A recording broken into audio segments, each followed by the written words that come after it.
mukasei muri yeZimbabwe tinokuchingamidzai zvekare kune chimwe chirongwa pano paZim Facebook Secrets and Confessions. Tadzoka zvekare nemamwe mamessages. Regedzai tibva tapinda mumamessages edu atadzoka takakubatirai. Message yedu yekutanga yakamira sekudai so: hanzi makadi zvenyu mukoma, ndinokumbirawo kuti munge muchindiposterawo nyaya yangu makavigawo chitupa changu. Ininiwo ndiri mudzimai uye zvekare ndine makore 30 years ekuberekwa. I never believed kuti urombwa huriko, but now I believe kuti zvechokwadi urombwa huriko. Izvi zvakaitika pandainge ndiri kuZimbabwe last year, ndikazodzoka zvangu kuno kuSouth Africa. Pari zvino ndava kushanda pamba pandainge ndichimboshanda previously, but pandakaenda kuZimbabwe ndaitofungidzira kuti handichafi futi ndakadzoka kuno kuSouth Africa because ndainge ndichitopiwa mari yakawanda ende ndainge ndichitobatwapo. Zvakaitika mukoma ndezvekudai, pane vamwe vamufundisi avo vakabuda mune imwe chechi itori nemukurumbira vakabva vachizotangawo chechi yavo muchitungwiza. Saka sisi vangu vakabva vachizotanga kuenda kuPentecostal Church kwacho ikoko. Vainge vachiri kutopindira mutende, but chechi iyi hakuna kwayakazomboenda nekuda kwekuti zvinhu zvakazofumuka. Pastor ava vakazoitirwa a go back to sender, zvinhu zvavo zvisati zvaita settle down because papa wavo aifanira kuti ange achienda kuGhana, but akazoita madelay. Kuita kwaakaita madelay apa hama dzainge dzichifamba because vainge vachitoudzwa, vakatanga kuudzwa pavakaisa tombstone revamwe vatete, hanzvadzi yapastor vacho ivavo avo vakafa vanova vari munhu wenumber 2 wavainge vachekeresa. Saka pakunoiswa tombstone ndipo pavakabva vachizoudzwa kuti maisa enyu tombstone ende mamhanyiswa kuti munge muchiisa tombstone, but kutoisa kwamuri kuita tombstone ndokutovhara kwamuri kutoita mweya wangu kuti ndisazokwanisa kuzomuka zvekare. Saka mhepo yavatete yakabva yatotaura zita ravamufundisi kuti ivo ndivo vainge vakaromba ende vainge varombera church ende vainge vachishandisa mishonga yekuGhana, but mishonga iyi yainge isati yasimba. Vakabva vati kana mukakasika kubatana semhuri musati maparadzaniswa nemhepo iyoyo yokurombwa, munokwanisa kumukurira murume uyu nekuti masimba haasati ava nawo. Ipapo zvechokwadi pandainge ndava kuvashandira pastor ava vaikwanisa kuti kana vakanamatira munhu anokwanisa kupora, but dzimwe nguva vaiti kana vachipa zviprofita paitova nedzimwe nguva dzekutoti vaitoita vachitorasika vachitopa vanhu zviprofita zvenhema because vainge vasati vanyatsokusimbiswa. Saka hama dzacho dzakazotanga kufamba. Ipapo pandainge ndichigarapo pamba pavamufundisi vacho ivavo vachiita mago back to sender, pane zvinhu zvakawanda zvandakaona, zvimwe zvinotonetsa kutorondedzera. Ndo pandakaziva kuti zvechokwadi vanhu vakaromba variko, ende kana tafa munhu wose anenge afa une kwaunoenda, ende kana ukaenda ikoko uine zvigumbu unotonzi unge uchidzoka pano panyika unge uchigadzirisa kuti unge uchizokwanisa kuzoenda kunozorora. Hauende kunozorora kana uchiri nechigumbu, kusvika wazadzikisa ndiko kuti unge uchikwanisa kuzogamuchirwa. Taiona zvipoko pamba apa mukomanashi. Zvakaitika kuti ndige ndichizoshandira vamufundisi ava ndezvekudai. Sisi vangu ivo vainge vava kuenda kuchechi because kuchechi kwacho ikoko vaita zviya zvekutenga vanhu like kubraiba munhu kuti unge uchiuya kuchechi kwacho ikoko. Vaikupa magrosari, vaikubatsira kubhadhara renti, kutsvakira vanhu mabasa nezvakangosiyana siyana, kuri kungoattracta kuti vanhu vange vachizouya kuchechi. Saka sisi vangu vakatanga kuenda kuchechi ikoko nabamukuru. Ndakatoshamisika pandakadzokera kumusha. Bamukuru vandainge ndichiziva vari munhu ainge achinwa doro 2 bed panguva yacho iyoyo. Bamukuru vainge vava kutoenda kuchechi, vava kutonamata, vainge vakatotsvakirwa basa bom. Ndobva ndachizotangawo kuenda kuchechi, but ndainge ndava kushandira vamufundisi because vainge vakataura nasisi vangu vakati ndiri kutsvaka maid ende ndiroda munhu ari very smart. Saka vakabva vati ndine munin'ina wangu uyo ari kuSouth Africa, zvinhu zvake hazvisi kunyatso kumufambira, handizivi kana zvichiita kuti ange achizouya kunoku. Ndokubva ndachizoenda kumusha ndikatanga kuvashandira vamufundisi ava. Vamufundisi ava ivo vainge vaine vana vavo vatatu. Umwe wacho akazorwara panguva yacho painge pachiitwa go back to sender, akazofa apofomara. Mushure mekunge aona vatete, akati akaona chipoko chavatete chikabva chachizopinda pasi pemubhedha, takangonzwa achingoridza mhere pari pakati pawo usiku. Patakaenda kuspare bedroom kwake akabva achizotiudza zvose zvaainge aona. Saka akabva achizongotanga kungopisa muviri, ndokubva vachizoenda naye kuchipatara. Haana kuzodzoka, akazotofa ainge atova bofu. Ndichitanga kuvashandira vanhu ava ndaitofara ndichiti Mwari makanaka, nekuti ndava kushandira vanhu vanonamata. Tainamata nguva dzose, taitsanya nguva dzose, ende ipamba ipapo painge pasitomborina nguva yekuona mamwe mamovie, unless kana ari mamovie anenge achikudza nekuratidza ukuru hwaMwari, ndipo pega patainge tichingoona mamovies. Nguva dzedu dzainge dziri dzekungoverenga bhaibheri, mabible study asingaperi, kutsanya zvekare nekunamata. Zvino taizoti kana tava kuenda kuchechi, ndaiva ndine kamwe kamucheka kandainzi ndaifanira kuti ndinge ndichikawacha. Kamucheka aka ndaimuka makuseni, dzimwe nguva ndaikwanisa kumuka kuma5.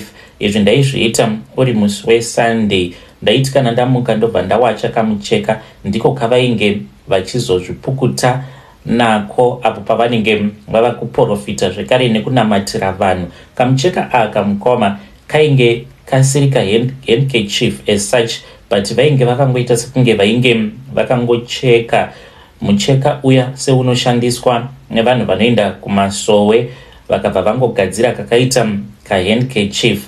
Zvinhu zvainge zvisingatombomeki sense kwandiri, asi pandakaona kuti kamucheka aka kainge kaine simba, but ivo vaiti kainge kaine simba raElijah, uye zvekare kainge kakaropafadzwa nevamwe bishop vakazoshaika vekuNigeria, ndisingakwanisi kutaura hangu nezita. Saka kamucheka aka pandakaona kuti kainge kaine simba, nerimwe zuva kwainge kuchinaya, apa wainge uri musi weSunday, vakatondiudza kuti kunyange kukanaya ndinenge ndichitofanira kutoti ndinge ndichikawacha kamucheka ikako apo patinenge tava kuda kubuda tichida kuenda kuchechi. Ndakamuka semazuva ose kuma5:30, but pandakabuda panze kwainge kuchinaya, ndokubva ndayanika kamucheka kaya, because vakanditi akayanikwe mumba kanongoyanikwa panze.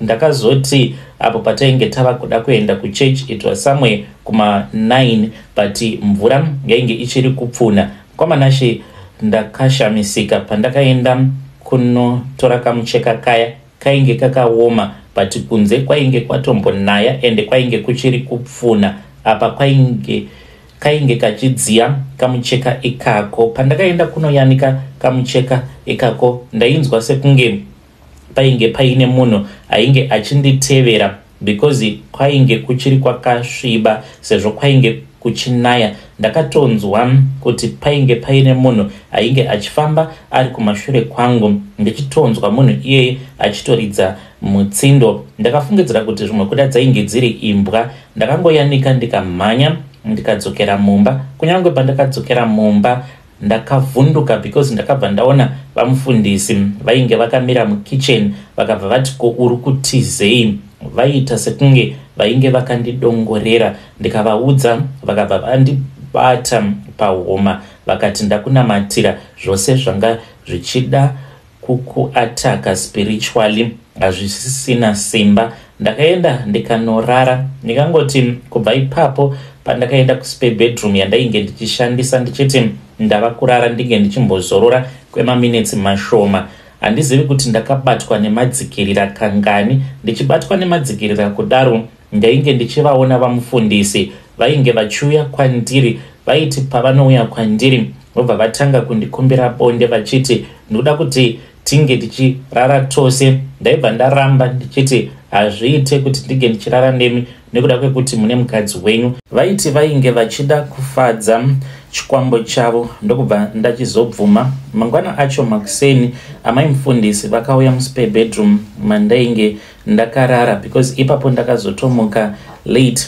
Vakabva vandibvunza kuti sei ndainge ndamuka late. Apa vainge vari munhu aigara achingopopota, but musi iwoyo vakatondishamisa because havana kana kumbopopota. Pandakati ndichida kuvaudza kuti ndainge ndiine hope idzo dzandainge ndarota dzandainge ndisina kunzwisisa, vakangoti I know mwana, ndokubva vandibata pamapendekete angu vakatanga kundinamatira. Ndakanzwa simba richibuda mandiri rainge rakawanda. Kubva ipapo ndainge ndava kuti kana ndichirota ndainge ndisingachakwanisi kuona munhu uyo anenge achiuya kwandiri achiti ari kuda kurara neni. So I think kuti ipapo pane zvavakatoisa mandiri kana kuti vane simba ravakatobvisa mandiri.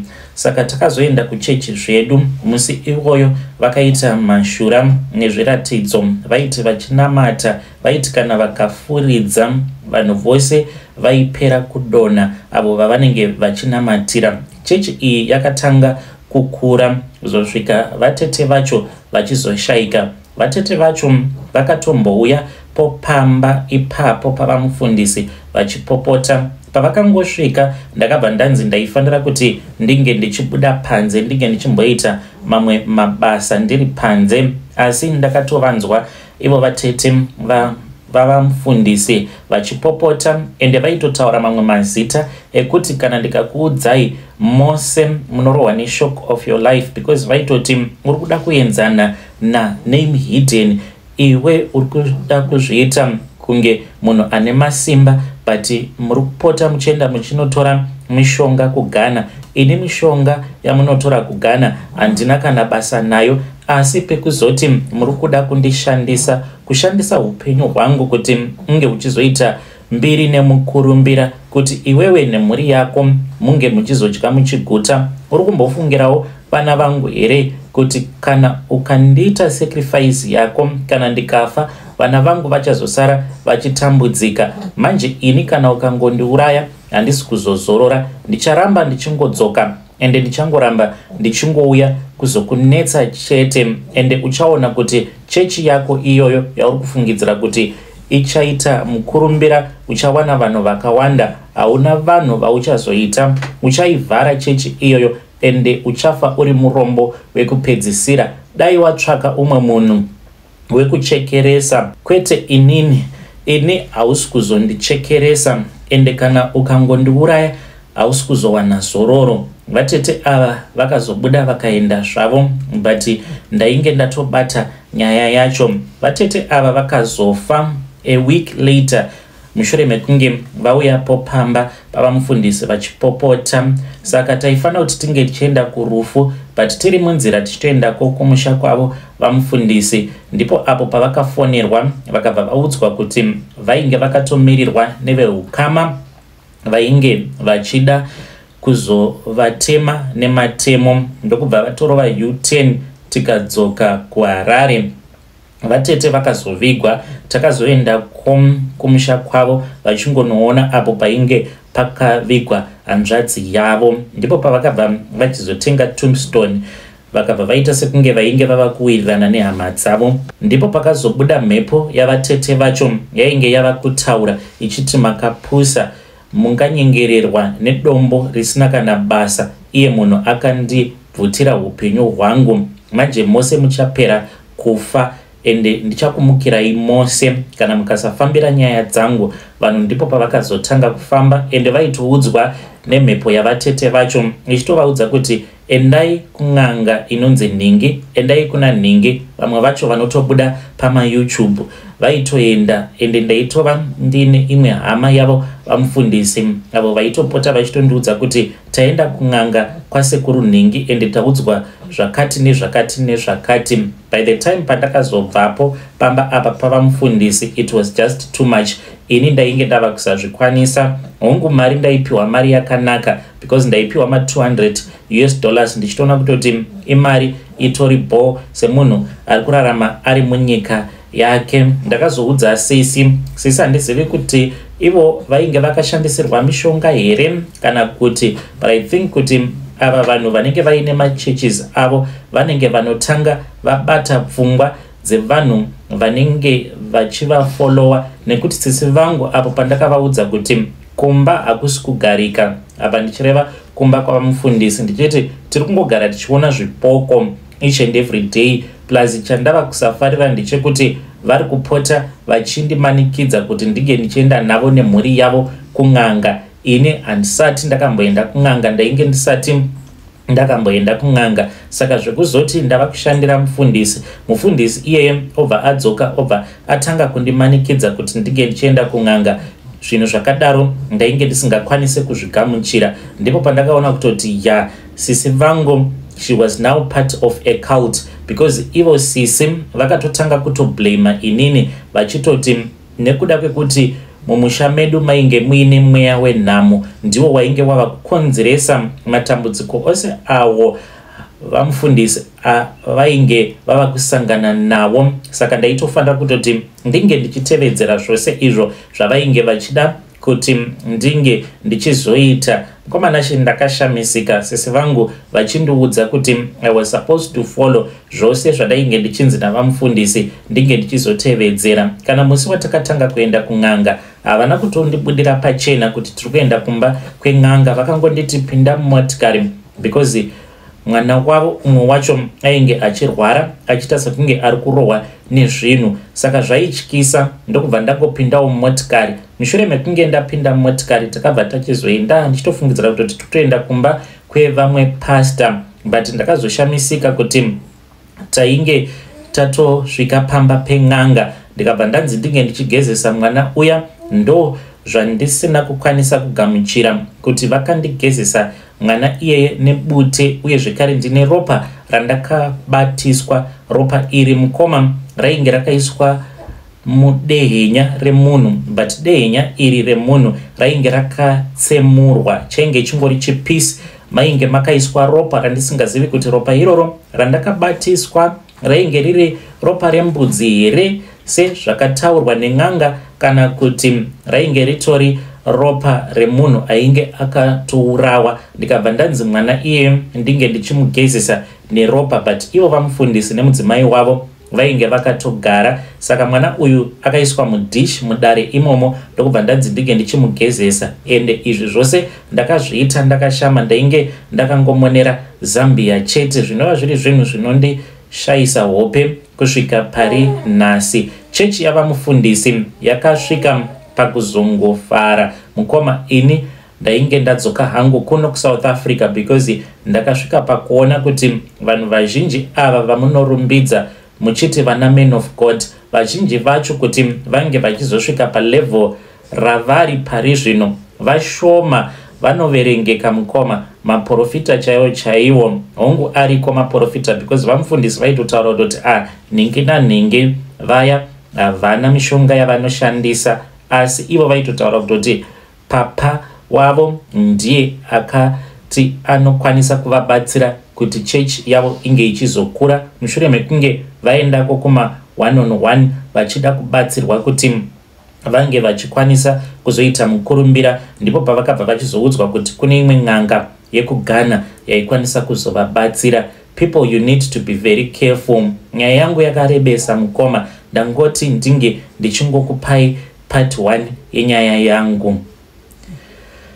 Muri yeZimbabwe ndo message iyo yandakatumidzirwa ichibva kuna vanzvadzi vedu zvakangooma hazvo vedu we. Nganzi iyi ndiyo part 1 yezvakaitika apo pavainge vachishandira vamufundisi avo vainge vatanga chechi yavo muchitungwisa, but chechi iyi hanzi haina kukwanisa kuzoita mukurumbira nekuda kwekuti hama dzavamufundisi dzakazoenda dzikanoita a go back to sender. Strange things indeed they do happen in this world.